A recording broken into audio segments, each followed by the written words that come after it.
Guys, welcome back to জানি সুস্মিতা। আশা করি তোমরা সবাই খুব ভালো আছো। তো আজকে আমি একটা নতুন মন্দিরের সন্ধানে চলে এসেছি। আর আজকে আমি এসেছি মধ্যমগ্রাম কালীবাড়িতে।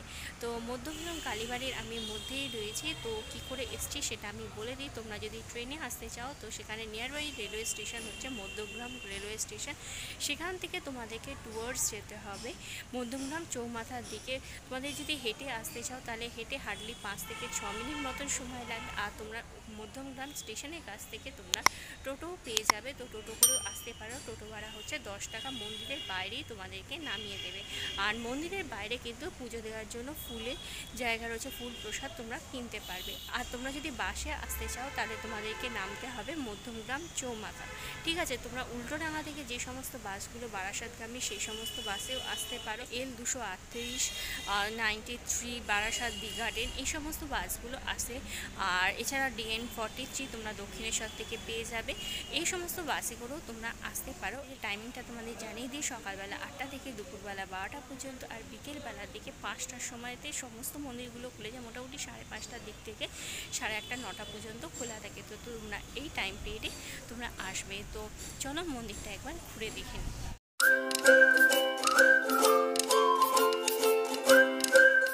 উপরের দিকে দেখো রামকৃষ্ণ দেবের একটা মূর্তি রয়েছে। আর একেবারে রাস্তার ওপরেই হচ্ছে মধ্যমগ্রাম কালীবাড়ি। মন্দির প্রাঙ্গণে দেখো অনেকগুলো এখানে পরপর মন্দির রয়েছে। আর এখানে বাৎসরিক অনুষ্ঠান আছে বলে এখানে সামনে একটা তোরণ লাগানো হয়েছে। হলো মন্দিরের প্রবেশদ্বার। মন্দিরের প্রবেশদ্বার দিয়ে সামনের প্রথমে ডান দিকে যে মন্দিরটা দেখবে সেটা হলো রাধাকৃষ্ণ মন্দির। এই যে সামনের দিকে তোমরা দেখছো এটা হলো রাধাকৃষ্ণ মন্দির।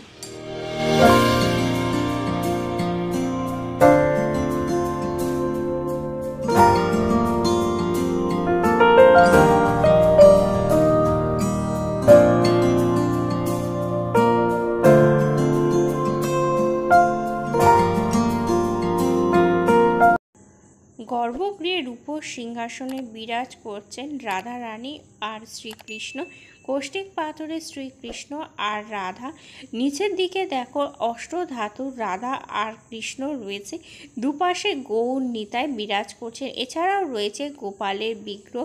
পাশে দেখো খাটে রয়েছে জগন্নাথ, বলরাম, সুভদ্রার বিগ্রহ। সব মিলিয়ে বেশ সুন্দর লাগছে।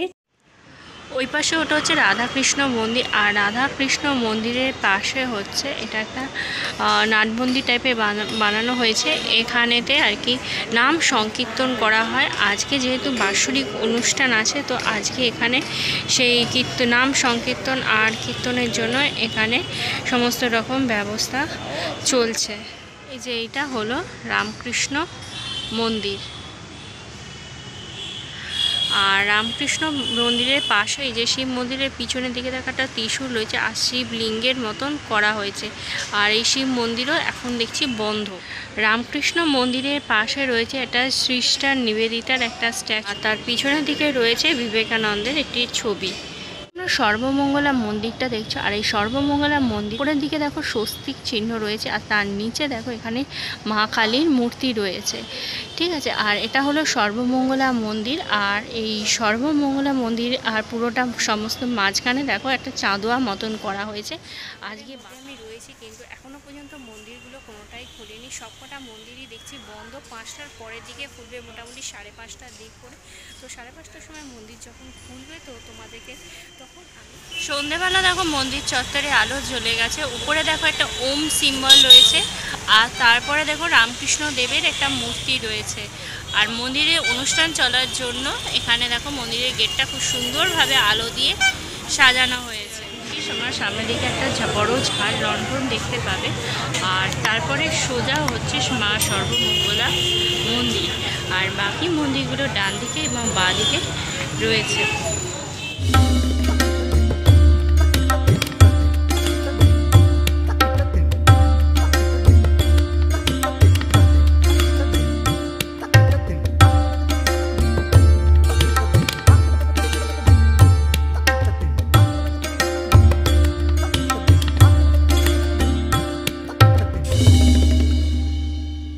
মন্দির খুলে খুলে যাওয়ার পর সবার প্রথমে তোমাদের সিদ্ধিদাতা গণেশের দর্শন করাচ্ছে। এখানে দেখো সিদ্ধিদাতা গণেশ তার 2 স্ত্রী সিদ্ধি আর ঋদ্ধিকে নিয়ে বিরাজ করছেন। আর সামনের দিকে দেখো কৌষ্টিক পাথরের একটা গণেশের বিগ্রহ রয়েছে। সন্ধ্যাবেলার সন্ধ্যা আরতি এই সবে সমাপ্ত হলো। আর এই যে পিছনের দিকে দেখো গণেশের পিছনে যে দেয়ালটা রয়েছে সেটা বেশ দেখতে কিন্তু খুব সুন্দর, মানানসই লাগছে গণেশজির বিগ্রহের সাথে। গণেশের মন্দিরের পাশে দেখো রাধা কৃষ্ণের একটা সুন্দর দেয়ালের মধ্যে ছবি বানানো আছে। আর তারপরে দেখো রয়েছে মহাদেব, মা পার্বতী, আর তাদের কোলে রয়েছে দেখো ছোট্ট গণেশ।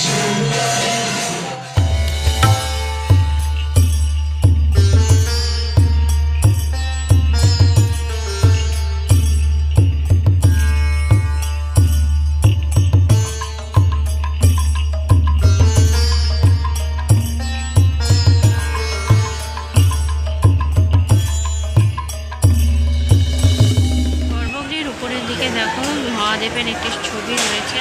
আর গর্ভগৃহের ভিতরে দেখো মা সর্বমঙ্গলার মূর্তি কৌষ্টিক পাথরের।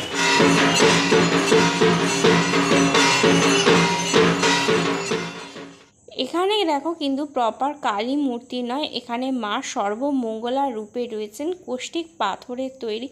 আর তার বাম দিকে রয়েছেন গণেশজি, ডান দিকে রয়েছেন মা কালী এবং ভগবান শিবের মূর্তি। এছাড়াও রয়েছে মা বগলা দেবী ছবি একটি। প্রতিদিন মঙ্গল আরতি হয় সকাল 6টায়, প্রত্যেক দিন পুজো হয় সকালবেলা 10:30, পুষ্পাঞ্জলি 11:30, সন্ধ্যা আরতি হয় সন্ধ্যেবেলা 7:30 সময়তে। বিকেলবেলা রামকৃষ্ণ মন্দিরটা আলো জ্বলেনি, তখনও বন্ধ ছিল, দেখিয়েছিলাম, তো এখন খুলে গেছে। ভিতরে রামকৃষ্ণদেবের মূর্তির বাম পাশের দিকে দেখো সারদা দেবীর একটি ছবি রয়েছে এবং ডান দিকে রয়েছে বিবেকানন্দের একটি ছবি।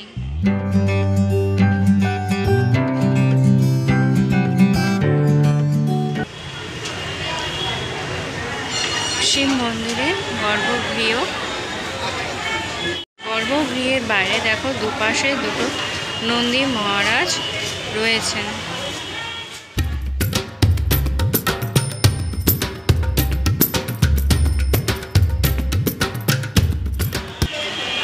ভিতরে দেখো মহাদেবের 3টে শিবলিঙ্গ রয়েছে, দুটো বড় শিবলিঙ্গ, একটি মাঝের ছোট শিবলিঙ্গ। সবার প্রথমে ছিল রামকৃষ্ণদেবের মন্দির, তারপরে শিব মন্দির, তারপরে মা সর্বমঙ্গলার মন্দির, আর এখানে রয়েছে গ্রহরাজ অর্থাৎ বড় ঠাকুরের মন্দির।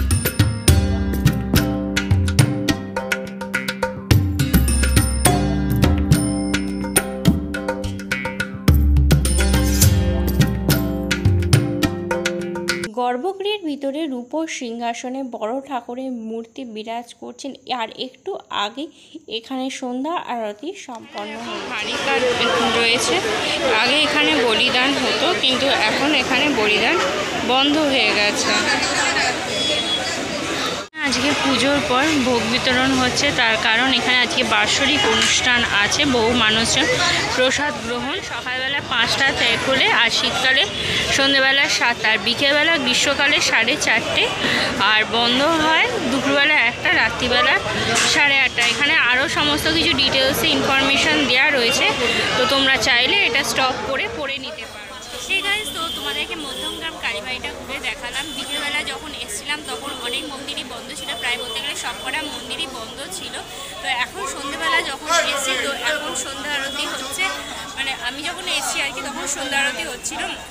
তো আমি সন্ধ্যা আরতি মানে শেষ মুহূর্তের দিকে পৌঁছেছি, একটুখানি আমি দেখতে পেয়েছি সবকটা মন্দিরে একসাথে সন্ধ্যা আরতি হচ্ছিল। আরতির পরে এখানে ভোগ বিতরণ চলছে, তার কারণ আজকে যেহেতু এখানে বাৎসরিক অনুষ্ঠান চলছে, সেই জন্য স্পেশালি আজকে এখানে ভোগ বিতরণ চলছে। আর পুরো মন্দিরটা দেখো আলোয় আলোকিত, সুন্দরভাবে সাজানো হয়েছে, খুব ভালো দিনে আজকে আমি এসেছি। তো মন্দির চত্বরে কিন্তু এখানে অনেকগুলো মন্দির রয়েছে, গণেশের মন্দির রয়েছে, সর্বমঙ্গলা মন্দির, শিব মন্দির, রাধাকৃষ্ণ মন্দির, রামকৃষ্ণদেবের মন্দির, বড় ঠাকুরের মন্দির। এখানে কিন্তু অনেকগুলো মন্দির আছে এই মধ্যমগ্রাম কালীবাড়িতে। তো তোমরা যখন আসবে, তো তোমরা শুধুমাত্র কালী বিগ্রহ যেরকম ভেবে সেরকমভাবে আসা কিন্তু তা নয়, তার সাথে তোমরা আরও অনেক বিগ্রহের দর্শনই তোমরা করতে পারবে। আর পুরো মন্দির চত্বরটা কিন্তু অনেকটাই বড়, তো সমস্ত কিছু দেখে ঘুরে দেখতে আর কি আমাদের কিন্তু সময়ও লাগবে। আশা করি তোমাদেরও বেশ ভিডিওটা ভালো লেগেছে। তো তোমাদের যদি পুরো ভিডিওটা থাকে তো তাহলে তোমরা অবশ্যই লাইক করো, কমেন্ট করো, শেয়ার করো তোমাদের ফ্রেন্ডস আর ফ্যামিলির মধ্যে। আর আমার চ্যানেলটা সাবস্ক্রাইব করতে একদমই ভুলো না। খুব তাড়াতাড়ি তোমাদের সাথে একটা নতুন ভিডিওতে কথা হবে। Till then tata, bye bye and see you soon.